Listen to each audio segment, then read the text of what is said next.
విశ్వనాథ్ రెడ్డి గారు, చంద్రబాబు నాయుడు మీద ఈ కేసు ఆ రోజు ఫైల్ చేసినప్పుడు ఆయన్ని ఏసీబీ కోర్టులో విచారిస్తున్నటువంటి క్రమంలో సుదీర్ఘంగా మనం ఈ కేసుకు సంబంధించి చర్చించడం జరిగింది. అప్పుడు కూడా ఈ మొత్తం ఇష్యూ అంతా కూడా 17A చుట్టూనే నడిచినటువంటి పరిస్థితి.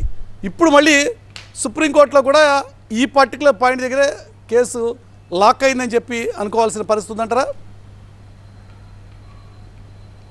మురళీకృష్ణ గారు, చంద్రబాబు నాయుడు గారు అరెస్ట్ అయిన రోజు పర్టికులర్గా మీరు మోర్ దాన్ ఒక 10 hours దీని మీద మనం చాలా విస్తృతంగా చర్చించడం జరిగింది. ఆ రోజు పర్టికులర్ పాయింట్లో మీరు కూడా ఏ రకంగా రైట్ చేశారంటే ప్రివెన్షన్ ఆఫ్ కరప్షన్ యాక్ట్ మీద, అంటే వివిధ రకాల ఒపీనియన్స్ని పరిగణలోకి తీసుకొని మీరు కూడా పదే నన్ను పర్టికులర్గా 17A prevention of corruption act మీద ఒక డీటెయిల్డ్ డిస్కషన్ చేశాం.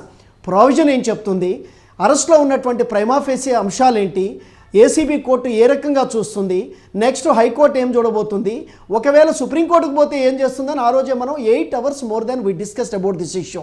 అయితే నేనేమంటున్నానంటే మురళీకృష్ణ గారు, ఇవాళ ఏదైతే సుప్రీంకోర్టు ఇద్దరు జడ్జెస్తో ఉన్నటువంటి ధర్మాసనం ఏదైతే ఉందో, ముఖ్యంగా వీళ్ళు ఒక మోర్ దాన్ కంటిన్యూస్గా ఒక 10 days ఆర్గ్యుమెంట్స్ విన్న తర్వాత పర్టికులర్గా ఎఫ్ఐఆర్ను క్వాష్ చేయమని చంద్రబాబు నాయుడు గారు సుప్రీంకోర్టుకు వచ్చినప్పుడు హైకోర్టు అయితే రెఫ్యూజ్ చేసింది. హైకోర్టు మొట్టమొదటిగా బెయిల్ కూడా రెఫ్యూజ్ చేసింది. ఆ తర్వాత దానితో పాటుగా అనేకమైనటువంటి సంబంధించినటువంటి రిమాండు, పోలీస్ కస్టడీ, ఇవన్నీ కూడా ప్రతి కోర్టు కూడా ఏసీబీ కోర్టు నుంచి హైకోర్టు వరకు ఈవెన్ సుప్రీంకోర్టు కూడా ఇంటర్మ్ బెయిల్ ఇవ్వడానికి రిఫ్యూజ్ చేసినటువంటి విషయం మనకు ఆల్రెడీ మనం డిస్కస్ చేస్తున్నాము. నేనేమంటున్నానంటే ఈరోజు ఏదైతే తీర్పు వచ్చిందో రాజ్యాంగ ధర్మాసనం, ముఖ్యంగా ఇద్దరు జడ్జెస్తో కూడినటువంటి ధర్మాసనం, ఇద్దరు కూడా ఒకటి ఏంటంటే అందుట్లో ఉన్నటువంటి సీనియర్ జడ్జి అయినటువంటి ముఖ్యంగా జస్టిస్ అనిరుద్ బోస్ గారు ఆయన ఏమన్నారంటే 17A గురించి డిస్కస్ చేస్తూ ఇది పర్మిషన్ అనేటువంటిది తీసుకోవాల్సి ఉంటుంది, కానీ ఈ కేసులో ప్రస్తుతం కూడా తీసుకోవచ్చు, అంటే దీంట్లో తీసుకోకుండా అరెస్ట్ చేశారు, అంత మాత్రాన ఇన్వాలిడేట్ కాదు అని చెప్పేస్తూ ఈ ప్రస్తుత పరిస్థితుల్లో కూడా state can apply for obtain the permission for prosecution of the public servant Chandrababu Naidu గారు ఎక్సీఎం అని చెప్పి చెప్పడం జరిగింది. ఎట్ ది సేమ్ టైం ఇక్కడ ఏంటంటే ప్రధానంగా 2 అంశాలు ఇక్కడ మురళీకృష్ణ గారు, ఒకటి ప్రివెన్షన్ ఆఫ్ కరప్షన్ యాక్ట్ 17Aలో ఒకటి ప్రాస్పెక్టివా రెట్రాస్పెక్టివా, this is the basic question before justice Bela Trivedi గారు ఈ క్వశ్చన్ మీద కామెంట్స్ లో వారి అబ్జర్వేషన్ లో 2018లో ఇది మార్పు జరిగిన తర్వాత, చట్ట సవరణ జరిగిన తర్వాత ఎప్పటి నుంచి ఇది అమల్లోకి వస్తుంది అన్న విషయం, అంటే మీరన్న పాయింటే ప్రాస్పెక్టివా రిట్రాస్పెక్టివా అనే విషయంలో క్లారిటీ ఇవ్వలేదు కాబట్టి అనేటువంటి ఒక కామెంట్ చేస్తున్నారు. అక్కడే మొత్తం ఇష్యూ లాక్ అయిందని చెప్పి అనుకోవాలా? అంటే ఇక్కడ జనరల్గా ఏంటంటే ఇక్కడ మనకి అమెండ్మెంట్ అనేటువంటిది 26 July 2018లో ఈ ప్రివెన్షన్ ఆఫ్ కరప్షన్ యాక్ట్ జరిగింది. దానికి సంబంధించి కేంద్ర ప్రభుత్వం కూడా కొన్ని గైడ్ లైన్స్ కూడా ఇష్యూ చేయడం జరిగింది. ఈ ప్రివెన్షన్ ఆఫ్ కరప్షన్ యాక్ట్ అనేటువంటిది సెంట్రల్ యాక్టు, అమెండ్మెంట్ కూడా సెంట్రల్ యాక్ట్కి సంబంధించినటువంటి జరిగింది కాబట్టి 21/9/2021లో కూడా సుప్రీం ఏదైతే మన సెంట్రల్ గవర్నమెంట్ కూడా అందరికి కొన్ని గైడ్ లైన్స్ ఇవ్వడం జరిగింది. బేలా త్రివేది గారు చెప్పినటువంటి దాంట్లో మొట్టమొదటిమైనటువంటి అంశం ఏంటంటే ఫస్ట్ ఆమె ఏమన్నారంటే ఆమె డిసగ్రీ చేశారు. బేలా త్రివేది గారు మన అనిరుద్ బోస్ గారితో ఆమె డిసగ్రీ చేస్తూ ఇద్దరు సెపరేట్ ఇచ్చినటువంటి జడ్జిమెంట్లో ఆమె చెప్పినటువంటి పరిస్థితి ఏంటంటే ఆమె మొట్టమొదటిగా 17A provision could not be made applicable రెట్రాస్పెక్టివ్లీ.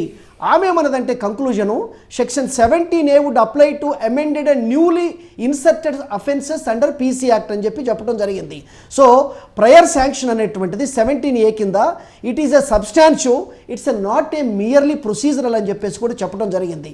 ఇంకొకటి ఏంటంటే సెక్షన్స్ ఏదైతే చంద్రబాబు నాయుడు గారిని ప్రాసిక్యూట్ చేస్తున్నారో PC యాక్ట్ కింద section 13 subsection 1 subsection C, section 13(1)D and ఇవన్నీ కూడా 2018లో ముఖ్యంగా ఈ ప్రావిజన్స్ అనేటువంటివి cannot be made applicable retrospective అని చెప్పేసి కూడా ఆమె చెప్పడం జరిగింది.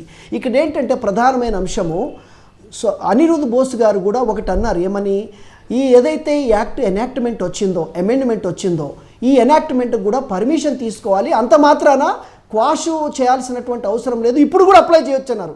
కొంచెం ఆయన ఇచ్చిన దాంట్లో కొంత అన్సర్టనిటీ, అసందిగ్ధత అనేటువంటిది ఉంది. కానీ బేలా త్రివేది గారు మాత్రం స్పష్టంగా చెప్పారు ఏ రకంగా ఇది రెట్రోస్పెక్టివ్, ఏ రకంగా ప్రాస్పెక్టివ్, ఏ రకంగా సెక్షన్స్ 13(1)C 1Dలు ఏ రకంగా అప్లై చేయాలని చెప్పేసి చెప్పడం జరిగింది. సో ఇద్దరి మధ్య ఒక భిన్నాభిప్రాయాలు వచ్చినాయి కాబట్టి ఇప్పుడు చీఫ్ జస్టిస్ గారికి రిఫర్ చేశారు. అంటే ఇప్పుడు చీఫ్ జస్టిస్ గారు జడ్జిమెంట్ ఇవ్వమని కాదు, అడ్మినిస్ట్రేటివ్ ఆయన హెడ్ కాబట్టి సుప్రీంకోర్టు 3వ జడ్జి గారికి ఇది రిఫర్ చేయడం జరుగుతుంది. ఆ రిఫర్ చేసిన తర్వాత మళ్ళీ ఫర్దర్ హీరింగ్స్ అనేటువంటివి ఉండవు. కేవలం వీళ్ళిద్దరు జడ్జిమెంట్స్ను చదువుకొని 3rd జడ్జి ఎవరైతే ఉన్నారో రేపు రాబోయేటువంటి 3వ జడ్జి ఆయన బేలా త్రివేది గారితో అగ్రీ కావచ్చు, చిన్న క్లారిటీ విశ్వనాథ్ రెడ్డి గారు, ఇక్కడ నేరుగా చీఫ్ జస్టిస్ ఇంటర్వ్యూన్ అయ్యి వేరొక 3rd జడ్జి చేత జడ్జిమెంట్ ఇప్పించడం అని చెప్పి అనుకోవాలా, లేకపోతే స్వయంగా చీఫ్ జస్టిసే ఇప్పుడు రంగంలో దిగుతారనుకోవాలి, వారే ఒక వర్డిక్ట్ అనుకోవాలి?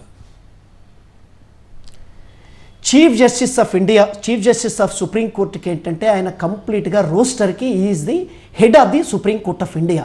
అవసరమైతే ఆయనే తీసుకోవచ్చు, లేదనుకుంటే కూడా జనరల్గా దాన్ని ఏదైతే ఉందో మేడ్ ఓవర్ చేయొచ్చు అనదర్ సీనియర్ జడ్జికి. వీళ్ళిద్దరి కంటే ఉన్న సీనియర్ జడ్జికి రిఫర్ చేస్తారు, లేకపోతే కూడా జూనియర్ కూడా చేయొచ్చు. It's all discretion of the supreme court chief justice of India.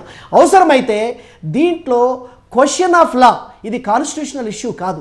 ఎందుకంటే ఏదో 7గురు ధర్మాసనం 5గురు ధర్మాసనం లేకపోతే కేశవానంద భారత్ కేసులో ఇచ్చిన 13 మంది జడ్జిస్ ఉన్నటువంటి ధర్మాసనంకి ఇచ్చే కేసు కాదు. Only it is a question of law. Question of law ఏంటంటే ఇది రెట్రోస్పెక్టివా ప్రాస్పెక్టివా. గతంలో సుప్రీంకోర్టు ఏ రకమైన తీర్పులు ఇచ్చింది, రాజస్థాన్ కేసులో కూడా గతంలో మనం డిస్కస్ చేయడం జరిగింది. మురళీకృష్ణ గారు ప్లీజ్ రీకలెక్ట్. ఆ రోజు కూడా మనం అందరికి కూడా ఎక్స్ప్లెయిన్ చేశాము. సుప్రీంకోర్టు కూడా గతంలో ఇది రెట్రాస్పెక్టివ్గా అప్లై చేయడం కుదరదని చెప్పేసి రాజస్థాన్ కేసులో కూడా చేయటం జరిగింది, మనం కూడా డిస్కస్ చేశాము.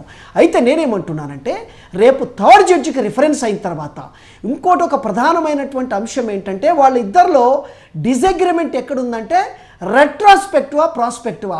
అదర్ ఇష్యూస్కు సంబంధించి ప్రైమా ఫేసీ కేసు ఉందా లేదా, మిగతా ఐపీసీ సెక్షన్స్ను క్వాచ్ చేయాలా లేదా, వాటి మీద వాళ్ళు ఏ రకమైనటువంటి భిన్నాభిప్రాయాలు లేవు.